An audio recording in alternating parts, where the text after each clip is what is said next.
1949 yılı 1 oktyabr Şarkı Türkistan'ın Xitay Komünist Hakimiyeti tarafidan işgal kılınğanlık günü münasebeti bilen dünyanın her qaysı joylarida Xitayga qarşı namoyish o'tkazildi.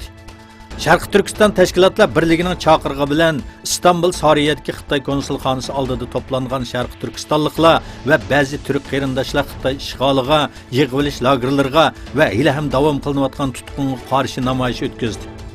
Konsulxanaga qarab saldek oqqan namoyishchilar to'pi Xitoy raisi Shi Jinpingning bosh rasmini dastlab chayladi. Namoyishchilar konsulxona oldida bayonot e'lon qildi va bir qora rangli gulchambar qo'yib qo'ydi.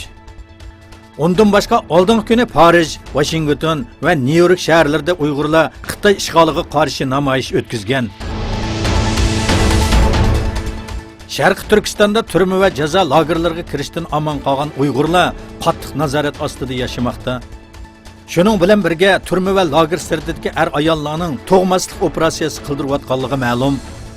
Erki qirg'inchilik elib berayotgan Xitoy o'tgan yili har kuni 100dan 150 kishi Uyg'urlarni doktorxonalarga opirib, majburiy operatsiya qildirgan bo'lib, bu yil bu sonning 10-15 ga tushirilganligi bildirildi.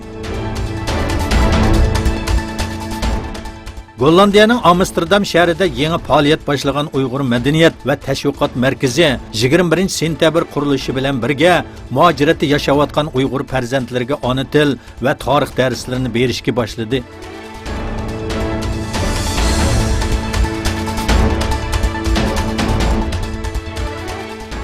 Indoneziya Davlatlik Afat boshqarish idorasining ma'lumotiga asoslanganda, Indoneziyaning Sulawesi orolida yuz bergan yer tavrash va orqasidan maydonga kelgan dengiz toshqini sababli hayotidan ayrilganlar soni 1203 ga yetgan.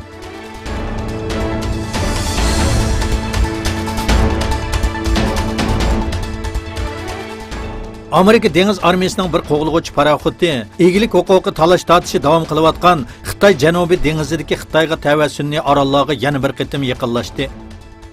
Reuters agentligiga so'z qilgan amerikalik bir amaldor Xitoyning g'azabini keltiradigan so'zlarni qildi. Uning aytishicha, Amerika Qo'shma Shtatlari Dengiz Armiyasining bir qo'g'ilg'uchi paraxoti Xitoyga tava sunniy orolga 12 dengiz mili yaqinlashgan.